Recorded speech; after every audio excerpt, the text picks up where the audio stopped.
पुढे बातमी अशी की अनिल परवांचं दापोलीमधील रिसॉर्ट लवकरच जमीनदोस्त होणार असं वक्तव्य किरीट सोमय्या यांनी केलंय आणि त्यासाठी 9 सदस्यांची नियंत्रण समिती गठीत करण्यात आली असून ज्यात जिल्हाधिकारी, पर्यावरण, सार्वजनिक बांधकाम विभाग, ऊर्जा मंत्रालयाचे सदस्य असणार असल्याची माहितीही किरीट सोमय्या यांनी दिली।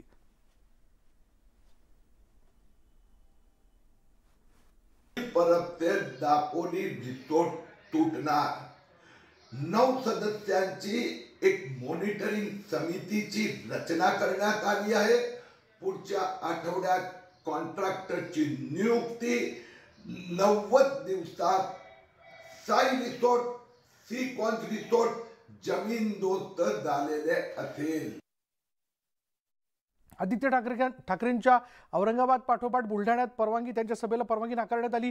आदित्य ठाकरे यांची सोमवारी 7 नोव्हेंबर रोजी बुलढाण्यात गांधी भवन इथे होणारी सभा जी आहे त्या सभेला पोलिसांनी परवानगी नाकारली। आमदार संजय गायकवाड यांच्या कार्यालयाजवळ असल्याने कायदा आणि सुव्यवस्था बिघडू शकते असं कारण पुढे करत ही परवानगी नाकारण्यात आली।